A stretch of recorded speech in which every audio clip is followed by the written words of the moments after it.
జై శ్రీకృష్ణ. మనం రుక్మిణీ మాత పుస్తకంలో 3వ అధ్యాయంలోకి వచ్చాము. ఒక రహస్య వివాహం, దీని గురించి మనం ఇవాళ చూద్దాము. ముందుగా చెప్పుకున్నట్టుగా మనము మన ఉద్ధవు తర్వాత మాలిని వీళ్ళిద్దరూ ఒకరినొకరు తెలుసుకుంటూ ఉంటారు. నెమ్మదిగా ఇష్టం మొదలవుతుంది వాళ్ళిద్దరికి. మధ్య మధ్యలో వాళ్ళకి సమయం చిక్కినప్పుడల్లా అర్ధరాత్రి సమయంలో సముద్రం వెంట ఏకాంతంగా గడుపుతూ ఉంటారనమాట. ఒకళ్ళ అభిరుచులు ఒకళ్ళు మాట్లాడుకుంటూ, ఒకళ్ళ బాధలు ఒకళ్ళు చెప్పుకుంటూ అలా వాళ్ళ రోజులు గడుస్తూ ఉంటాయి. ఒక రోజున ఉద్ధవ్ అడుగుతాడనమాట, ఇవాళ మనము నృత్యం చేద్దాము. సీతారాములు రావణుడు అపహరణకి ముందు రోజు రాత్రి పంచవటిలో వాళ్ళిద్దరూ తమ ప్రేమను వ్యక్తం చేస్తూ చేసిన ఒక నృత్య రూపకం అన్నమాట. అది వాళ్ళ అమ్మ మాలిని, వాళ్ళ అమ్మ దర్శిని, ఇంకా మోహిత్ వాళ్ళిద్దరూ చేసేవారట. అది అది చెప్తూ మన ఇద్దరం చేద్దాం ఇవాళ అని చెప్పి ఆ అబ్బాయి అడుగుతాడు. అడిగినప్పుడు లేదు లేదు, నాకు ఆ నృత్యం అంటే ఇష్టం ఉండదు. మా అమ్మ మోహిత్ చేసేవారు కదా, నాకు అంత వద్దు. అమ్మ మళ్ళీ జ్ఞాపకం వస్తుంది, నాకు లేనిపోని కోపం అంతా బయటకు వస్తుంది, వద్దు అని చెప్పి ఆ అమ్మాయి అంటుంది. అప్పుడు ఆ అబ్బాయి అంటాడు, లేదు నీతో పాటు నేను చేస్తాను, రాముడి క్యారెక్టర్లో నేను చేస్తాను అని. ఇంతవరకు తనెప్పుడు ఈ నృత్యం చేసింది తను వేరే వేరే వాళ్ళతోటి చేసిందనమాట. ఈ ఉద్ధవ్ తోటి ఎప్పుడు చేయలేదు. కాబట్టి సరే అంటుంది. ఉద్ధవ్‌తో నృత్యం అనగానే సరే చేద్దాం అని చెప్పి మొదలు పెడతారు. అలా మొదలు పెడుతూ ఉంటే ఎంతో లయబద్ధంగా, చాలా లోపల నుంచి సీతమ్మ ఎలా వ్యక్తం చేసిందో రాముల వారికి తన ప్రేమని, అలాగే తను కూడా తన బాధని, తన యొక్క కోపాలని వీటన్నిటిని కూడా మర్చిపోయి ఈ నృత్యంలో బాగా నిమగ్నమైపోయి ఆ సముద్రపు అలలంత ఫ్రీగా చాలా స్వేచ్ఛగా ఆ నృత్యాన్ని చేస్తుంది. అప్పుడు తెలుస్తుంది వాళ్ళిద్దరికీ ఆహ్, ఆ ప్రేమని ఎలా వ్యక్తం చేస్తారు, ఆ సీతారాములు ఎలా ఉన్నారు ఆ చేస్తున్నప్పుడు, వాళ్ళ భావన ఎలా ఉండింది అన్నది వాళ్ళు అనుభూతితోటి వాళ్ళు దాన్ని తెలుసుకుంటారనమాట. ఎంత చక్కగా వాళ్ళు ఆ రోజున సీతమ్మ పాత్రలో లీనమైపోతాను, రాముల వారి పాత్రలో లీనమైపోయి ఆ అబ్బాయి ఇద్దరు కలిసి ఒకళ్ళొకళ్ళు వాళ్ళ ప్రేమని వ్యక్తపరుస్తారు. అందులో సీతమ్మ ఎలా వ్యక్తపరిచిందో అంత స్థాయిలో ఈ అమ్మాయి అంత అనుభూతికి లోనై తన ఆత్మ నుంచి కంప్లీట్‌గా ప్రేమని ఆ అబ్బాయికి వ్యక్తపరుస్తుంది. అలా వాళ్ళ కాలం గడుస్తూ ఉంటుంది. ఇది చాలా బాగా పేరు తెచ్చుకుంటుంది మాలిని. రకరకాల నృత్య ప్రదర్శనలు ఇస్తూ ఉంటుంది. గొప్పగా రాణిస్తుంది. వాళ్ళ అమ్మగా ఎక్కడికెళ్ళినా వాళ్ళ అమ్మని పేరు గుర్తుకు అబ్బా! ఎంత చేసింది, దర్శిని కూతురు కదా, అంతే చేస్తుంది. సేమ్ దర్శినిలాగే చేస్తుంది అంటూ పదే పదే వాళ్ళ అమ్మని మర్చిపోదామని, ఆ జ్ఞాపకాలన్నీ పూడ్చిపెడదామనుకున్న తను ఎప్పటికప్పుడు వాళ్ళ అమ్మ పేరు చెప్పగానే నేను ఇంత బాగా చేసినా అమ్మని మళ్ళీ గుర్తు చేస్తున్నారు అనుకుంటూ చాలా ద్వేషాన్ని పెంచుకుంటుంది. ఒకప్పుడు అమ్మలాగా ఆదర్శం, అమ్మే ఆదర్శమైన తనకి ఇలా పోల్చడం కూడా తనకి నచ్చదనమాట. సరే ఇలాగా ఆ అమ్మాయి చాలా ఇబ్బంది పడుతూ ఉంటుంది. నృత్య ప్రదర్శనలు ఇస్తున్నా కూడా ఇలా ఇబ్బందికి గురవుతూ ఉంటుందన్నమాట. అయితే ఎప్పుడు ప్రజలందరూ మీ అమ్మ చేసింది దుర్గామాత ఆ యొక్క పాత్రను కూడా చెయ్యి, మహిషాసురమర్దినిలో మీ అమ్మ ఎంత బాగానో చేసేదని ఎప్పటికప్పుడు ఆ అమ్మాయిని అడుగుతూ ఉంటారనమాట. ఎన్నిసార్లు చేసినా ఎక్కువ డిమాండ్ చేస్తూ ఉండేవారట ఆ నృత్య రూపకం చేయమని చెప్పి. ఇలా ప్రతి రోజు ఏదో ఒక ప్రదర్శనతోటి చాలా బిజీగా ఉంటుంది. కాకపోతే వాళ్ళందరూ కలిసి ఒకటే కమ్యూనిటీ వాళ్ళు గాబట్టి, తనతో పాటు తన ఆ యొక్క గ్రూప్‌లో ఉద్ధవ్ కూడా ఉంటూ ఉంటాడు. కాబట్టి తనకంతగా కష్టం అనిపిచ్చదు, అతన్ని చూస్తూనే ఉండొచ్చు అని జెప్పి. ఇంకొకటేంటంటే అందరికీ తెలియకుండా ఉండాలని వీళ్ళు చాలా జాగరూకతతో బయటికెళ్ళినప్పుడు ఒకళ్ళనొకళ్ళు చూసుకోకుండా, మాట్లాడుకోకుండా చాలా జాగ్రత్తగా వాళ్ళ ప్రేమ వ్యవహారం నడిపిస్తూ ఉంటారు. ఇలా ఉన్నప్పుడు ఒక రోజున ఉద్ధవ్ సాయంత్రం పూట తనని బయటికి రమ్మని అడిగినప్పుడు తను బయటికెళ్తున్నప్పుడు చెప్తాడు, ఆ దార్శనికురాలు అవ్వ మళ్ళీ వచ్చింది, ఒకసారి మనం వెళ్ళి ఆవిడ్ని కలుద్దాము. ఆమె చాలా ముసలి ఆమె అయిపోయింది, ఇంక ముందు ముందు తను వస్తుందో రాదో, ఇప్పుడు వెళ్ళి మనము ఒకసారి ఆవిడ్ని కలుద్దాం, బహుశా ఆవిడది ఇది ఆఖరి మజిలీ అయ్యుండొచ్చు, మనం వెళ్దాము, మనం వెళ్దాం అని చెప్పి. తనకి ఇష్టం లేకపోయినా సరే ఈ అబ్బాయితో కొంత సమయం గడపొచ్చు అన్న ఆ ఆశతోటి ఆ అమ్మాయి సరే అంటుంది. ఆ దారిలో తనని అడుగుతాడనమాట. "ఇంకా నువ్వు నమ్మట్లేదా తనని" అంటే, లేదు నేను నమ్మలేను. ఆమె చెప్పేవన్నీ అతిశయోక్తిగా అనిపిస్తాయి నాకు" అన్నట్టుగా ఈ అమ్మాయి అంటుంది. "కాదు, కాదు నీకు అమ్మ పట్ల ద్వేషం ఉంది గాబట్టి నువ్వు నమ్మలేకపోతున్నావు. ఈ భావాలన్నీ నువ్వు ఎంత చెప్పకపోయినా నేను అర్థం చేసుకోగలను. నువ్వు చాలా మొండిదానివి మాలిని" అని చెప్పి ఆ అబ్బాయి అంటాడు. "ఎలాగోలా నువ్వు ఆ యొక్క భావాలన్నిటి నుంచి నువ్వు బయటపడు. దానికి నేను కూడా సహాయం చేస్తాను" అని చెప్పి ఆ అబ్బాయి అంటాడు. అలా వాళ్ళు వెళ్తారు అవ్వ దగ్గరికి. వెళ్ళిన తర్వాత అవ్వతో సంభాషణ మొదలవుతుంది. ఉద్ధవ్ కావాలనే రుక్మిణీ మాత గురించి "అమ్మా చెప్పు అవ్వ" అని చెప్పి అడుగుతాడనమాట. అప్పుడు తనకు అర్థమవుతుంది మాలినికి, నేను ఎక్కువ రుక్మిణీ మాతను ప్రేమించాలని, తన గురించి అసలుగా నేను సత్యం తెలుసుకోవాలని చెప్పి ఉద్ధవ్ అడుగుతున్నాడు అని. సరే తనకి ఇష్టం లేకపోయినా సరే కూర్చుంటుంది అక్కడే. అప్పుడు ఆ అవ్వ చెప్పడం మొదలు పెడుతుంది. "నాకు చాలా జన్మల నుంచి అమ్మతో పరిచయం, రుక్మిణీ మాతతో పరిచయం ఉంది. అది సీతాదేవిగా తను నారాయణి పుట్టినప్పుడు నేను కూడా అక్కడ ఉన్నాను. అప్పుడు నేను ఒక సంఘటన నాకు ఎదురైంది" అని చెప్పి తన పాత జన్మకి సంబంధించిన సంగతులు చెప్తూ ఉంటుంది. అవ్వ చెప్తోందనమాట ఇప్పుడు ఇదంతా. తను పెళ్లి కూతురుగా తయారై తన అమ్మతోటి వాళ్ళ గురువుగారైన ఒక గురువు దగ్గరికి అడవిలో ఉన్న కుటీరం, సీతా అమ్మవారు ఉన్న కుటీరానికి దగ్గరలోనే వీళ్ళ గురువు గారు ఉంటారు. ఆశీర్వాదం తీసుకుందామని చెప్పి తను వెళ్తూ ఉంటుంది. ఆ దారిలో దుండగులు మాటేసి వాళ్ళ నాన్నకి శత్రువులనమాట, ఈ అమ్మాయి నాన్నకి.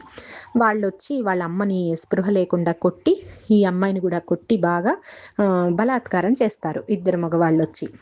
చాలాసార్లు బలాత్కారం చేసి ఆ అమ్మాయిని కొట్టేసి అక్కడ వదిలేసి వెళ్ళిపోతారు. ఆ టైంలో ఈ సీతా అమ్మవారు తన అక్కడ కుటీరంలో ఉన్న శిష్యురాళ్ళు ఉంటారు కదా గురువు గారి దగ్గర, వాళ్ళంతా వచ్చి ఈ అమ్మాయిని తీసుకొని వాళ్ళ అమ్మని కూడా తీసుకొని కుటీరానికి తీసుకెళ్తారు. ఈ అమ్మాయికి సీతమ్మ స్వయంగా చికిత్స చేస్తారు. చేసి ఈ జ్ఞాపకాన్ని తన బ్రెయిన్లో ఎక్కడో, తన మెదడులో ఎక్కడో అడుగు పొరల్లో నిక్షిప్తం చేస్తారు. అంటే తనకి మళ్ళీ అది గుర్తొచ్చి ఈ ఇప్పుడున్న జీవితం అంతా నాశనం అవ్వకుండా తన మెమరీనంతా కూడా ఎక్కడో లోపలెక్కడో దాన్ని భద్రపరుస్తారనమాట. మనం హిప్నటైజ్ చేసినట్టుగా ఇప్పటికి ఇంకా ఆమెకి జ్ఞాపకంలో ఉండదు ఆ సంఘటన.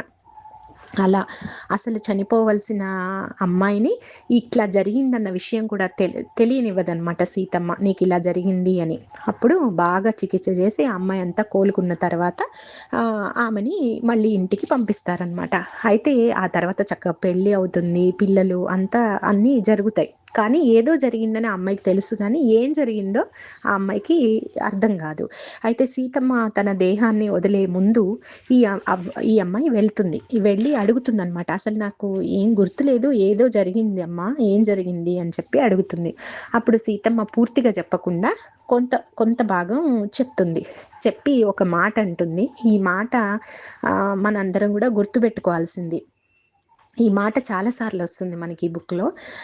ఈ మాట ఏంటి అంటే, ఇక్కడ మానవులకి కొన్ని నియమాలున్నాయి, కొన్ని చట్టాలున్నాయి. అలాగే విశ్వానికి కొన్ని నియమాలున్నాయి, కొన్ని చట్టాలున్నాయి. ఒకవేళ ఇక్కడ తప్పించుకున్నా, ఇక్కడ మానవుల యొక్క చట్టాల నుంచి కానీ నియమాల నుంచి కానీ వాటిని తప్పించుకున్నా, విశ్వం యొక్క చట్టం నుంచి, విశ్వం చేసే న్యాయం నుంచి ఎవరు తప్పించుకోలేరు అని చెప్పి చెప్తుంది. కాబట్టి నువ్వు ఏ రకమైన భావనని నీ లోపల ఆత్మకి అంటనివ్వకు.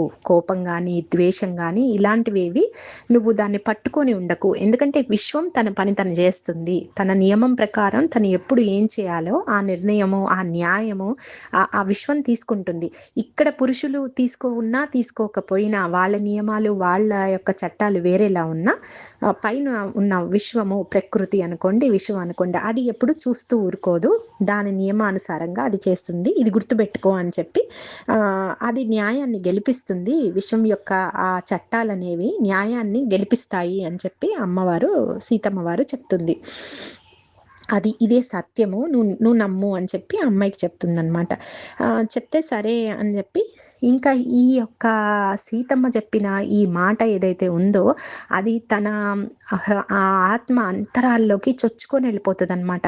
అందువల్ల తను ఏమి పెట్టుకోదు ఇంకా, నాకు ఇలా చేశారు అన్న విషయాన్ని. అట్లా మరి ఎంతవరకు పెట్టుకుంది, ఎంతవరకు పెట్టుకోలేదు అన్నది మనకి నెక్స్ట్ జన్మల్లో తెలుస్తుంది. కానీ అది బాగా గుర్తుండిపోతుందనమాట. తన ఆత్మలోకి వెళ్తుంది. అందుకే మనకి గురువుల యొక్క మాటలు గానీ, మనకి ఎన్‌లైటన్ అయిన పీపుల్ యొక్క మాటలు మనము వింటున్నా అసలు మనం అది అక్కడ ఆ ప్రెజెన్స్‌లో ఉంటే ఏమవుతుందంటే, ఆత్మ లోతుల్లోకి అవి బీజాలుగా వెళ్ళిపోతాయి. అవి ఇప్పుడు ఉపయోగపడుతున్నాయా? ఉపయోగపడట్లేదా? ఏమొస్తుంది? అదంతా మనం పక్కన పెడితే, ఆత్మలో బీజాలైతే పడడం ఖాయమనమాట. మనం ఒక గురువు దగ్గరికెళ్ళి వాళ్ళిచ్చిన ఆశీర్వాదం గానీ, వాళ్ళిచ్చిన ఒక మాట గాని అవి మనకి తెలియకుండానే మన ఆత్మతో అవి మన జన్మ చక్రాల్లోకి మనతో పాటు ప్రయాణం చేస్తాయి. అలాగే ఇదే మాట సీతమ్మ చెప్పిన మాట ఈ అమ్మాయి క్యారీ చేస్తుందనమాట నెక్స్ట్ జన్మకి. ఇంకా అది తను జన్మచక్రంలో ప్రయాణం చేస్తున్న ఎన్ని జన్మాలు వెళ్ళిపోతున్నా గూడా ఈ మాట తన ఆత్మతో పాటుగా వెళ్తుందనమాట. ఎంత చెరగని ముద్ర వేస్తుంది తన బ్రెయిన్‌లో. అలా కొన్ని జన్మల తర్వాత తను ఒక పురుషుడిగా జన్మ తీసుకుంటుంది. ఆ పురుషుడిగా తీసుకున్నప్పుడు తన కుటుంబం పక్కనే ఒక కుటుంబంలో ఒక మహిళ ఉంటుందనమాట. ఆ మహిళకి ఎందుకో ఒక రకమైన ద్వేషం వీళ్ళ అక్కంటే. ఎప్పుడు చూసినా వాళ్ళ అక్కని ఏదో ఒకటి అంటూనో, లేకపోతే వాళ్ళ అక్క మీద మచ్చ వచ్చేలాగా ఏదో ఒక పని చేస్తూనో ఉండేదనమాట. దానివల్ల ఆఖరికి వాళ్ళ అక్క ఆత్మహత్య చేసుకొని చనిపోతుంది. ఈ అబ్బాయి వాళ్ళ అక్క. ఒక రోజున ఇది జరుగుతుంది. ఒక రోజున ఆ మహిళ ఒక ఫారెస్ట్‌లోకి ఎళ్తుంది. అడవిలోకి ఎళ్తుంది. ఈ అబ్బాయి గూడా అదే టైంకి గుర్రంతోటి అడవిలోకి వెళ్తాడనమాట. వెళ్ళినప్పుడు సడెన్‌గా ఈ అమ్మాయి కింద పడి ఇలాగా గాయపడి చాలా ఇబ్బందికర పరిస్థితుల్లో కనపడుతుంది ఈ మహిళ. అప్పుడు సడెన్‌గా అతను ఏమనుకుంటాడంటే, "నువ్వు చేయబట్టి మా అక్క చనిపోయింది గదా! మా అక్కని నేను కోల్పోవలసొచ్చింది. అనవసరంగా ఒక నిండు ప్రాణాన్ని నువ్వు ఇలాగ చేశావు, బలి చేశావు. ఇప్పుడు నిన్ను గనక ఒక రాయి తీసుకొని చంపేసినా, లేకపోతే నిన్ను నేను బలాత్కారం చేసేసినా, నువ్వు జీవితం మొత్తం నువ్వు ఆ యొక్క దాంట్లో ఆ యొక్క మెమరీలో నువ్వు ఉండిపోతావు. ఆ షాక్‌లో ఉండిపోతావు గదా! లేదా నిన్ను చంపేసినా ఎవరు అడిగేవారు లేరు. ఇక్కడ ఎవరు లేరు కాబట్టి. అనుకోని ఒక్క క్షణం అలా ఆలోచన అతనికొస్తుంది. రాగానే వెంటనే తన ముందు జన్మల్లో అమ్మ చెప్పిన ఏదైతే ఆ మాట ఉందో, పురుషుల న్యాయ పురుషుల యొక్క ధర్మాలు అందులో అసలు యాక్చువల్ అమ్మ చెప్పింది ఏంటంటే, పురుషుల యొక్క ఆహ్, లాస్ ఏవైతే ఉన్నాయో అవి న్యాయం చేయకపోవచ్చు. కానీ విశ్వం యొక్క లాస్ మాత్రం ఆ విశ్వం యొక్క ఆ లాస్ ఏవైతే ఉన్నాయో అవి న్యాయం చేయగలవు. అవే చేస్తాయి. ఇది సత్యం అని చెప్తుంది. అప్పుడు ఆ మాట గుర్తొచ్చి ఇంకా ఒక్క క్షణం అడుగు వెనక్కేసి ఏంటి నేను ఇలా ఆలోచిస్తున్నాను అనుకోని లేచి ఈ ద్వేషం ఇదంతా నాకొద్దు కదా! నేను అది విశ్వానికి వదిలేస్తాను నేను. నేనెందుకు చేయాలి అనుకోని వెంటనే ఆవిడకి చెయ్యిచ్చి లేచి కూర్చోబెట్టి ఆవిడకి ఏదో సపర్యలు చేసేసి ఈ అబ్బాయి తన దారిన తను వస్తాడు. ఆ తర్వాత ఆ మహిళ ఎంతో పశ్చాత్తాపపడుతుంది. చాలా బాధపడుతుంది. ఆమె నెక్స్ట్ లైఫ్ అంతా కూడా రెస్ట్ ఆఫ్ ద లైఫ్ అంతా కూడా ఆవిడ చాలా బాధపడుతూ గడుపుతుంది. ఇలా తన ఆత్మలో ఈ యొక్క గుణపాఠాన్ని మోసుకుంటూ మళ్ళీ జన్మకి ఈ అబ్బాయి వెళ్తూ ఉంటాడు. ఈ అబ్బాయి ఎవరు? మన అవ్వనే అన్నమాట. ఇప్పుడు మనం ప్రస్తుత జన్మకి వద్దాము. అవ్వ చెప్తోందనమాట. నేనిప్పుడు విదర్భలో పుట్టాను. ఒక ఈ రత్నాలు, ఆభరణాలు తయారు చేసే ఒక కమ్యూనిటీలో నేను పుట్టాను. నాకు ఇక్కడ ఒక ఫ్రెండ్ ఉంది. నా పక్కనే మా ఇంట్లో ఉంటుంది. ఆ ఫ్రెండు అంగవైకల్యం కలిగిన అమ్మాయి. చిన్నప్పటి నుంచి మేమిద్దరం కలిసే పెరిగాం. ఆ అమ్మాయి చాలా కష్టాలు పడింది. వాళ్ళ కుటుంబంలో రకరకాలుగా ఆ అమ్మాయి చాలా కష్టాలు పడుతూ వస్తోంది. కానీ నేనంటే ఆ అమ్మాయికి చాలా ప్రేమ. ఎప్పుడు చూడు తనకే అంగవైకల్యం ఉన్నా, నాకేదన్నా అవసరం కాగానే ముందు తనే ఉండి నాకు సహాయం చేస్తుంది. ఎప్పుడెప్పుడు నాకు ఏమి సహాయం కావాలా, నేనెప్పుడు తనకి అసిస్ట్ చేయాలా అని ఎదురు చూస్తూ ఉంటుందనమాట. అలాంటి ప్రేమ ఆ అమ్మాయికి ఉంది. అలా మా స్నేహం కొనసాగుతుంది. మేము పెరిగి పెద్దయ్యాము, పెళ్ళిళ్ళయ్యాయి. అయినా కూడా తను వస్తూ పోతూ నాకు అవసరాలేమైనా కావాలా, బయటికి వెళ్ళలేని సమయంలోనో, ఎప్పుడోకప్పుడు ఎలాగోలా వచ్చి నాకు సహాయం చేయాలని ఎదురు చూస్తూ, తాపత్రయపడుతూ ఉంటుందనమాట.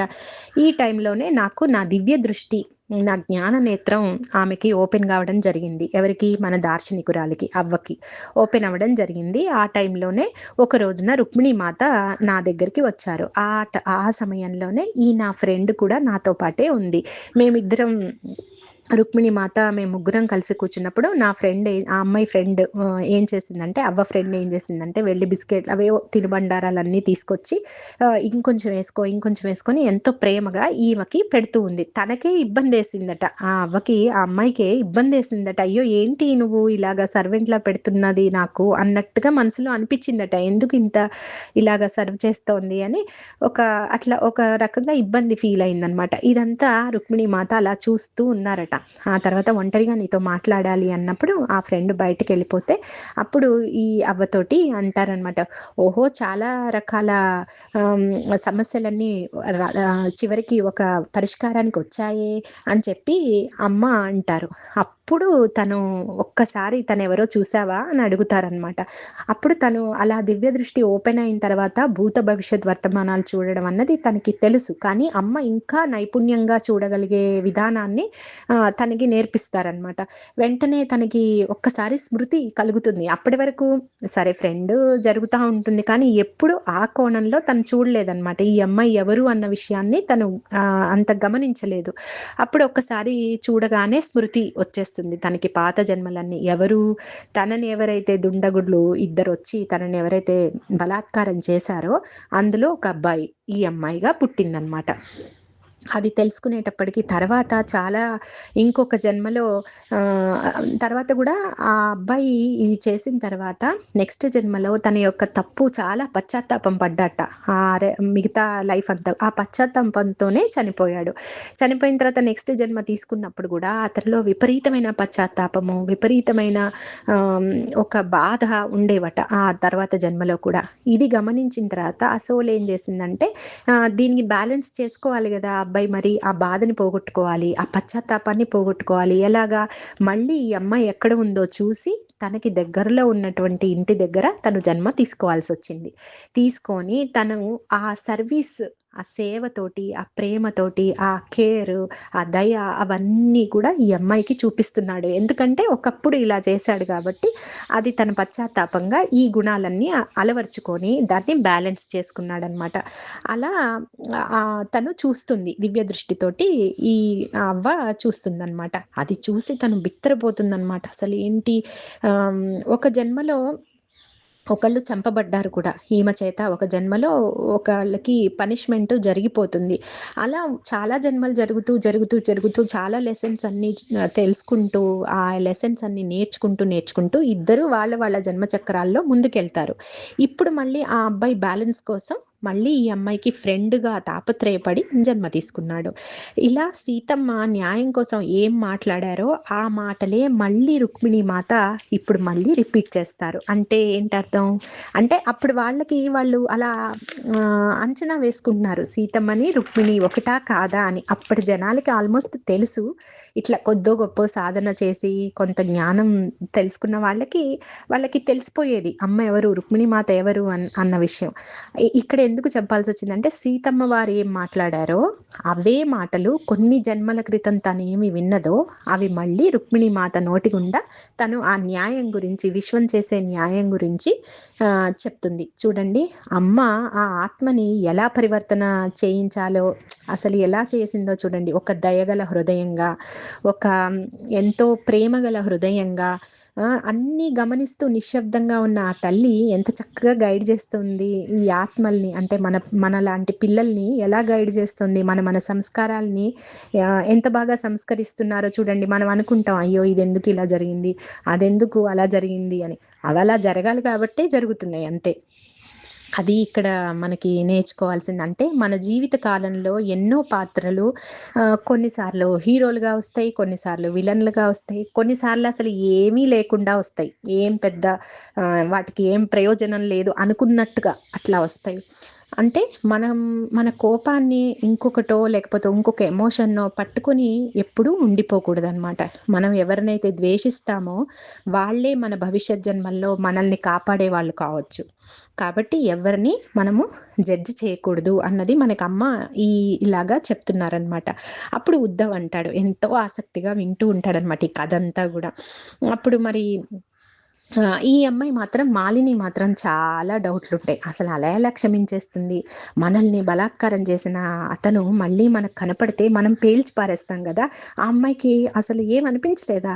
నువ్వు మళ్ళీ ఫ్రెండ్‌షిప్‌ని అసలు ఎలా నువ్వు కామ్‌గా ఉన్నావు అని మనసులో అనుకుంటూ ఉంటుంది. ఆ అవ్వతో అనకపోయినా అసలు ఎలా క్షమించగలిగింది అవ్వ అంటూ తనలో తను అనుకుంటూ ఉంటుంది. ఉద్ధవ్ మాత్రం అడుగుతాడు. ఇది తెలిసాక కూడా మీ స్నేహం కొనసాగిందా అవ్వ? అని అడుగుతాడు. అప్పుడు ఆ అవ్వ చెప్తుంది, మేము చనిపోయే వరకు, ఆ అమ్మాయి చనిపోయేంత వరకు మా స్నేహం కొనసాగుతూనే ఉంది. ఎందుకంటే అది ఈ జన్మకు సంబంధించింది కాదు. ఎన్నో జన్మలు ఎదురు చూసింది తను కూడా. ఈ ఈ యొక్క గుణపాఠం నేర్చుకుంది. నేను ఎన్నో గుణపాఠాలు నేర్చుకుంటూ నన్ను నేను ఉద్ధరించుకుంటూ వస్తున్నాను. ఈ విశ్వం ఎంతో కరుణామయి నాన్న. ఎన్నో అవకాశాలు ఇస్తూ ఉంటుంది మనకి. ఎందుకంటే మన పెయిన్‌ని, మన బాధని, మన ఎమోషన్స్‌ని హీల్ చేయడానికి విశ్వం మనకి ఎన్నో అవకాశాలు ఇస్తుంది. అట్లా రాజకుమారి కూడా ఎంత చక్కగా నిండు కుండలా ఎలా ఉండాలో నాకు నేర్పారు అని చెప్పి ఆ అవ్వ చెప్తుంది. అంటే వాళ్ళు స్నేహాన్ని కొనసాగించారు. ఆమె కాదు. అంటే అప్పుడు ఆమె కాదు. అప్పుడు ఆమె కాదు గదా! ఇప్పుడొచ్చింది. ఇప్పుడు దయ అనే గుణాలతోటి వచ్చింది. నేను అప్పటమ్మాయిని కాదు. నేను కాదు. ఆమె కాదు. మేమంతా ఇప్పుడు మళ్ళీ మేము మా యొక్క లెసన్స్ నేర్చుకుని మేము ప్రయాణం చేస్తున్నాము. అలాంటప్పుడు ఎందుకు ఇంకా కోపం, ద్వేషం అని చెప్పి అవ్వ మేము బానే ఉన్నాము అని చెప్పి ఆ కథని ముగిస్తుంది. అవ్వ చెప్తున్న కథ అంతా వింటే మనకి అర్థమవుతుంది ఎవరిని మనం జడ్జి చేయకూడదని కదా అంటూ ఉద్ధవు మాలిని వైపు చూస్తాడనమాట. అది మాలినికి అర్థమవుతుంది ఎందుకు చెప్తున్నాడో, కానీ ఏమి తను కాదన్నట్టు వేరే వైపుకి ఆ అమ్మాయి చూస్తుంది. అప్పుడు అవ్వ ఉద్ధవ్ కళ్ళల్లోకి చూస్తూ, తెలుసా బాబు, చాలా మంది ప్రేమ కోసము చాలా గొప్ప గొప్ప త్యాగాలు చేస్తారు. నువ్వు కూడా ఆ కోవలోని వాడివే అంటుంది అవ్వ. ఉద్ధవ్ అలా చూస్తూ నవ్వుతాడనమాట. అప్పుడు మాలిని అంటుంది, అవ్వ నేను నీతో ఒంటరిగా మాట్లాడతాను కొద్దిసేపు అని చెప్పి అవ్వ అడిగితే ఉద్ధవ్ బయటికెళ్తాడు. అప్పుడు అవ్వను మాలిని మాట్లాడుకుంటారు. అప్పుడు అవ్వని మాలిని అడుగుతుందనమాట. నాకు ఇట్లా ఒక షరతులతో కూడిన ఒక పెళ్లి సంబంధం ఒప్పుకున్నారు మా నాన్న. ఆ మహేందర్ అనే ఒక అబ్బాయితోటి, ఒక అతనితోటి నాకు వివాహం నిశ్చయమైంది. ఆ వివాహం జరుగుతుందా లేదా అని చెప్పి అవ్వని అడుగుతుంది. అప్పుడు అవ్వ కాసేపు కళ్ళు మూసుకొని ధ్యాన స్థితిలోకి వెళ్ళి మళ్ళీ కళ్ళు తెరిచి, మీ అమ్మ వెళ్ళిపోయింది కదా, రుక్మిణి మాత తిరిగి తీసుకొస్తుంది. అంతేకాదు నీకోసం ఒక శాశ్వతంగా నీతో పాటు ఉండే ఒక సోదరిని కూడా తీసుకొస్తుంది. రుక్మిణి మాత నీకు ఈ విషయంలో హెల్ప్ చేస్తుంది అని చెప్తుంది. అప్పుడు మాలిని అంటుంది, నేను అడిగేది అది కాదవ్వా, నాకు ఈ పెళ్లి జరుగుతుందా లేదా, నాకు ఈ పెళ్లి ఇష్టం లేదు, జరుగుతుందా లేదా చెప్పు అని చెప్పి మళ్ళీ మాలిని అడుగుతుంది. అప్పుడు అవ్వ అంటుంది, ఈ అబ్బాయి మహేందర్ తోటి నీకు ఒక అసంపూర్తిగా ఒక విషయం వదిలివేయబడింది. దాన్ని నువ్వు కాలానికి వదిలేద్దాంలే, ఫ్యూచర్లో ఏం జరుగుతుందో అది జరుగుతుంది అని చెప్పి అంటుంది అవ్వ. అంటే అవ్వ నాకు ఫ్యూచర్ వద్దు, భూతకాలముకి సంబంధించిన విషయాలు వద్దు, అమ్మ వెళ్ళిపోవడం అదంతా నాకు అనవసరం. ఈ మహేందర్తో ఇన్కంప్లీట్గా వదిలివేయబడ్డ విషయం కూడా వద్దు, నాకు ఇప్పుడు అతనితో పెళ్లి జరుగుతుందా లేదా చెప్పవ్వా అని చెప్పి మళ్ళీ తన అసహనంగా ఇది అడుగుతుంది. అడిగినప్పుడు అప్పుడు అవ్వ ఏం చెప్తుందంటే, నీకిప్పుడు అతనితో పెళ్లి జరగదు, కానీ ఇంకొక పెళ్లి జరుగుతుంది అంటూ ఒక విషాదంగా తన వాయిస్ని ఆపేస్తుందనమాట. కొంచెం గొంతులో బాధగా చెప్తుంది. ఇంకా అదంతా ఈ అమ్మాయి పట్టించుకోదు. మహేందర్తో జరగలేదు అని చెప్పేసింది కదా, అమ్మయ్య నాకు కావాల్సింది చెప్పింది అని చెప్పుకొని చాలా థ్యాంక్స్ అవ్వా అని చెప్పి కృతజ్ఞత చెప్పేస్తుంది. వాళ్ళిద్దరు కలిసి మళ్ళీ ఉద్ధవ్తో కలిపి బయటకు వస్తారు. అప్పుడు ఉద్ధవ్ అడుగుతాడు, ఏం అడిగావు అని చెప్పి. నేను పెళ్లి గురించి అడిగాను, మహేందర్తో పెళ్ళి అవుతుందా ఏమంది అని అబ్బాయి ఆతృతగా అడుగుతాడు. ఆ అమ్మాయి కొంచెం సేపు అలా అబ్బాయిని ఉడికిచ్చి కాదని చెప్తుంది, వేరే వాళ్ళతో అవుతుందట అని చెప్పి మాలిని చెప్తుంది. అమ్మయ్య, అయితే మనం ఇంకా ప్రొసీడ్ అవ్వచ్చు, మనం ఇంకా మన పెళ్లి పనులు మనం మొదలు పెట్టుకుందాం, ఎవరికి తెలియకుండా మనం నెమ్మదిగా ఆ పనుల్లో ఉందాం అని చెప్పి ఆ అబ్బాయి సంతోషంగా చెప్తాడు. ఇంకా ఇంకా ఏం అడిగావు, ఇంకా ఏం చెప్పింది అని అడుగుతాడు. అప్పుడు మాలిని చెప్తుంది, ఇలా మా అమ్మ గురించి మాట్లాడింది, రుక్మిణి మాత తీసుకొచ్చి కలుపుతుందట, ఒక సోదరి, శాశ్వతమైన సోదరి కూడా నాకు వస్తుందట, నాకు అసలు సోదరే లేదు కదా, ఈ మాటలన్నీ నేను ఎలా నమ్మాలి, నాకెందుకో ఇవన్నీ మాటలు నమ్మబుద్ధి కావడం లేదు, అంతగా నాకు నమ్మకం కుదరట్లేదు అంటే, మరి మహేందర్తో పెళ్లి విషయము జరగదని చెప్పినప్పుడు నువ్వు నమ్మావు కదా అంటే, అది నేను ఆమె చెప్పిందని కాదు, నా హృదయం కూడా చెప్తోంది ఈ విషయం, అందుకని నేను నమ్ముతున్నాను, కానీ మిగిలిన విషయాలు నాకు అంతగా తెలియడం లేదు అని చెప్పి ఆ అమ్మాయి అంటుంది. అప్పుడు ఉద్ధవ్ అంటాడు, సరే రుక్మిణి మాత మీ అమ్మని తీసుకొస్తుందని చెప్పిందా అంటే, అవును అంటుంది. సరే మాలిని, అమ్మని క్షమించేసేయి, ఆ కోపాన్ని ఇంకా మొయ్యకు, విన్నావు కదా ఆవిడ ఎంత కథలన్నీ ఎలా చెప్పారు, ఏ ఒక్క ఎమోషన్ని, ఏ ఒక్క భావానికి మనం అంటిపెట్టుకుంటే వాటి కోసం మళ్ళీ మనం పాకులాడాల్సి వస్తుంది, అతని అమ్మ పట్ల కోపాన్ని కానీ, మీ అమ్మ పట్ల కోపాన్ని కానీ, మహేందర్ పట్ల ద్వేషాన్ని కూడా నువ్వు మొయ్యకు అని చెప్పి, నిన్ను మీ అమ్మ పట్ల ఉన్న ఆ కోపాన్ని తీసేయడానికి నేనేం కావాలన్నా నేను చేస్తాను, నువ్వుగా ఉండు అవి లేకుండా అని చెప్పి ఆ అబ్బాయి అంటాడనమాట. అంటే అప్పుడు ఆ అమ్మాయి అంటుంది, మరి నీకు లేదా ద్వేషం అంటుంది. అప్పుడు నీకు లేదా ద్వేషము ఆ మహేందర్ పట్ల అని అడుగుతుంది. అప్పుడు ఉద్ధవ్ అంటాడు, నాకు ద్వేషం కన్నా కూడా జాలి ఎక్కువ ఉంది అతని మీద, అందరినీ అణిచేసి తనేదో గొప్పగా ఉండాలనుకుంటాడు, ఎందుకు తెలుసా, వాడిని భయం వెంటాడుతోంది, అందుకని ఆ భయం వల్ల వాడు స్వేచ్ఛగా నవ్వలేకపోతున్నాడు, స్వేచ్ఛగా చూడు మన ఇద్దరం ఎంత చక్కగా ప్రేమగా ఉంటున్నామో, వాడికి లైఫ్లో ఇలాంటి ప్రేమ దొరకలేదు వాడికి, అందుకే అందరినీ అణిచివేస్తూ భయంలో బతుకుతున్నాడు, అందుకే నాకు అతని మీద జాలేస్తోంది, వాడు ఏ ఒక్క సమయాన్ని కూడా వాడు సంపూర్తిగా స్వేచ్ఛగా అనుభవించలేడు అని చెప్పి ఈ ఉద్ధవ్ అనే అబ్బాయి అంటాడనమాట. అప్పుడు మాలిని అంటుంది, నువ్వు ఆ అబ్బాయి విషయంలో మహేంద్ర ఏదన్నా నిన్ను చేస్తాడని నాతో ఉంటున్నావు కదా, మరి నీకేం భయంగా అనిపించడం లేదా అని అడుగుతుంది. లేదు మాలిని, నిన్ను స్వేచ్ఛగా జీవించనివ్వడం కోసం నేను నా ప్రాణాలైనా ఇస్తాను అని చెప్పి ఆ అబ్బాయి అంటాడు. అప్పుడు ఆ అమ్మాయి ఆపుతుంది, అలాంటి అపశకునపు మాటలు మాట్లాడకు, నాకు ఒక్కటే ఆశ మాలిని, నువ్వు ఈ కోపము ఈ బాధ నుంచి నిన్ను ఎలాగైనా నేను బయటపడేయాలి అన్నది నా ఒక్క ఆకాంక్ష అని చెప్పి ఉద్ధవ్ అంటాడు. అప్పుడు మాలిని, నేను కూడా ఎంతో ఇబ్బంది పడుతున్నాను, నేను కూడా దీని నుంచి బయటపడాలని ట్రై చేస్తున్నా, కానీ ఇది సంభవం అయ్యేలా లేదు, ఎంత బాధ, నేను ఎంత కోల్పోయానో దీని వలన నీకేం తెలుసు అని చెప్పి మనసులో మదన పడుతూ ఉంటుందన్నమాట. అప్పుడు అవ్వ చెప్పిన కథ జరిగిన తర్వాత నుంచి ఇంకా వాళ్ళు వివాహానికి సన్నద్ధం అవుతూ ఉంటారనమాట. ఎప్పుడు టైం దొరుకుతుందా, మంచి టైము, అప్పుడు మనం పెళ్లి చేసుకుందాం అని చెప్పి వాళ్ళిద్దరూ అనుకుంటారు. ఒకరోజు పౌర్ణమి రాత్రి వస్తుంది, ఆ అబ్బాయి ఆ అమ్మాయిని తీసుకొని వెళ్తాడు రమ్మని చెప్పి. అక్కడ చక్కగా వాళ్ళు 2 ఈ పూల దండలు తీసుకొచ్చి పెట్టుంటారు, ఆ టైంలో అక్కడికి తీసుకెళ్తాడనమాట. అది పౌర్ణమి రాత్రి. అప్పుడు ఆ అమ్మాయి అంటుంది, ఏంటిదంతా అంటే, మన పెళ్ళికి అంతా నేను సిద్ధం చేశాను అంటే, అప్పుడు ఏది పురోహితులు లేరు, ఒక అగ్ని సాక్షిగా పెళ్లి చేసుకోవాలి, అగ్ని లేదు, ఎలాగా అని చెప్పి ఆ అమ్మాయి అంటుంది. అప్పుడు ఆ అబ్బాయి అంటాడు, రుక్మిణి మాత కృష్ణుడు ఈ ఇద్దరే మనకి సాక్షి, వాళ్ళిద్దరూ పైనుంచి చూస్తున్నారని మనం భావన చేద్దాం, వాళ్ళ ప్రెజెన్స్లో మనము వివాహం చేసుకుందాం, ఇంకా అగ్ని సాక్షి అంటావా, హృదయంలో ఉండే అగ్ని కన్నా ఇంకా వేరే అగ్ని అవసరం లేదు కదా, మన ఇద్దరి హృదయ అగ్ని సాక్షిగా మనం ఈ దండల్ని మార్చుకుందాం, మన పెళ్లి పెద్దలు రుక్మిణి మాత కృష్ణుల వారే అనుకుని వాళ్ళిద్దరూ దండలు మార్చుకుని ఒకటవుతారనమాట. ఇది ఇంకా వాళ్ళ రహస్య వివాహం జరిగిపోతుంది. ఇలా రోజులన్నీ గడుస్తూ ఉంటాయి, ఎవరికి తెలియదు, బయటకు కూడా ఇలా పెళ్లి చేసుకున్నట్టుగా బయటకు ఏం తెలియదు. ఇక వాళ్ళు ఒకటి అనుకుంటారు, మనం ఇక్కడ నుంచి మనము తప్పించేసుకుందాం, మనం ఇక్కడ మనం బతకనివ్వరు మనల్ని, కాబట్టి మనం వెళ్ళిపోదాం, ఒక మంచి టైం చూసుకుని మనం వెళ్ళిపోదాం, అప్పటి వరకు మనం బయటపడొద్దు అని చెప్పి వాళ్ళు జాగ్రత్తగా వాళ్ళు ఉంటూ ఉంటారనమాట. ఇంతలోకి మహేందరు ఒక న్యూస్ తీసుకొస్తాడు, ఏమని, ప్యాలెస్లో ప్రదర్శనకి ఏర్పాట్లు జరిగాయి అన్నమాట. ఇంకా కొద్ది రోజుల్లో ప్యాలెస్లో ప్రదర్శన ఇవ్వాలి. తన షరతు ప్రకారం ఏంటి, ప్యాలెస్లో ప్రదర్శన అవ్వగానే మాలినిని మహేందరు పెళ్లి చేసుకోవాలి, ఇది వార్త వచ్చేస్తుంది.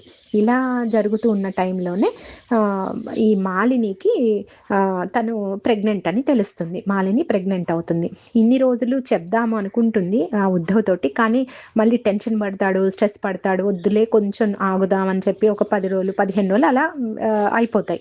ఇంకా లేదు, ఇంకా లాభం లేదు, ఇంకా ప్రదర్శనకు కూడా వాళ్ళు మనకి సమయం ఇచ్చేశారు కాబట్టి ఇంకా మన దగ్గర తక్కువ టైం ఉంది, నేను ఉద్ధవ్కి చెప్పాల్సిందే, ఏదో ఒక డెసిషన్ మనం తీసుకోవాల్సిందని చెప్పి ఆ ఉద్ధవ్కి ఇలా చెప్తుంది, ఇలా నేను ప్రెగ్నెంట్ అయ్యాను అని చెప్పి చెప్తుంది. అప్పుడు ఉద్ధవ్ చాలా సంతోషంగా అబ్బాయి పుడితే ఈశాన్ అని పెడదాము పేరు, అమ్మాయి పుడితే నువ్వే ఏదో ఒక పేరు పెట్టు అని చెప్పి అనుకుంటారు. ఇంకా ఏర్పాట్లు చేసేస్తాను, మన ఇద్దరం వెళ్ళిపోదాంలే అని చెప్పి మధురకి వెళ్ళిపోదాం, అక్కడైతే నాకు తెలిసిన ఫ్రెండ్స్ ఉన్నారు కాబట్టి మనం అక్కడికి వెళ్ళిపోదాము అని చెప్పి అనుకుంటారు. సరే ఒకరోజు రాత్రి ఇలా కలిసి వస్తున్న సమయంలో, నా అబ్బాయిని ఇలా మాట్లాడి వస్తున్న సమయంలోనే ఒక అతను ఎవరో ఫాలో అవుతాడనమాట ఈ అమ్మాయిని. ఫాలో అయినప్పుడు తెలిసిపోతుంది అనుకుంటా, మహేందర్కి తెలిసిపోయి ఒక గూఢచారిని పెట్టేస్తాడు. ఈ గూఢచారే కాదు, కాపలాదారుడు కూడా అనమాట, ఎక్కడికి వెళ్ళకుండా ఇంకా ఎప్పుడు ఆ అమ్మాయిని గమనిస్తూ ఉండేలాగా సాయంత్రం అయ్యేటప్పటికి ఆ వ్యక్తి వాళ్ళ ఇంటి ముందు నుంచుంటాడు. ఇక ఈ అమ్మాయికి వెళ్ళి కలవడానికి అవ్వదు, ఎలా పారిపోవాలి, ఎంత కష్టమో అనిపిస్తుంది అనమాట. ఎలాగోలా దొడ్డిదారి గుండా ఒక రోజు నైట్ బయటపడుతుంది. అప్పుడు అనుకుంటుంది, మా నాన్న ఎలా ఉంటాడో, ఇక జీవితంలో నేను మా నాన్నని చూడను. ఉద్ధవ్ కూడా వాళ్ళ పేరెంట్స్ని ఇంకా జీవితంలో చూడ్డు. ఇక్కడ నుంచి వెళ్ళిపోతే అసలు ఎలా ఉంటుందో ఏంటో తెలీదు, అసలు బయటపడడం ఎలా పడతామో కూడా తెలీదు. ఇంత సంఘర్షణ పడుతూ అప్పుడు తనకి తన తల్లి గుర్తొస్తుంది. తను ఎంత సంఘర్షణ పడి ఉంటుంది, తను ఎంత కష్టపడి ఉంటుంది, ఇన్ని రోజులు నేను అమ్మని ఎంత తప్పుగా అర్థం చేసుకున్నానో, నేను నా ప్రేమ కోసం నేను ఇప్పుడు వెళ్తున్నాను కదా, అమ్మ కూడా ప్రేమ కోసం వెళ్ళిపోయి ఉండొచ్చు, కానీ నేను ఎంత పొరపాటు అనుకున్నా, తను ఎంత సంఘర్షణకు లోనైందో ఇప్పుడు నాకు అర్థమవుతోంది అని చెప్పి అనుకుంటుందన్నమాట. ఈ ఒక్కొక్కసారి మనకి దొరికే అమూల్యమైన ప్రేమ కోసం కఠినమైన నిర్ణయాలు తీసుకోవాల్సి వస్తుందేమో జీవితంలో అనుకుంటుంది. కానీ తనకి మెయిన్ ప్రాబ్లం ఏంటి అంటే, చాలా బాధ అయిన విషయం ఏంటి అంటే, ప్యాలెస్లో రుక్మిణి మాత కృష్ణుడు వాళ్ళ ముందు తను ప్రదర్శన చేయలేకపోతున్నానన్న బాధ చాలా ఉంటుందన్నమాట తనలో, చాలా లోపల. ఎందుకంటే అది ఒక మంచి ఆపర్చునిటీ తనని తాను నిరూపించుకోవడానికి. తన అమ్మకు కూడా ఈ విషయం తెలుస్తుంది, తన బిడ్డ ఇంత గొప్పదైంది, నువ్వు లేకపోయినా కూడా ఇంత గొప్పదైంది అన్న విషయం చేరవేయొచ్చు అని అనుకుంటుంది తను. కానీ ఈ తప్పించుకోవడంతో ఈ యొక్క అవకాశాన్ని తను కోల్పోతుందన్నమాట. అది బాధగా అనిపిస్తుంది.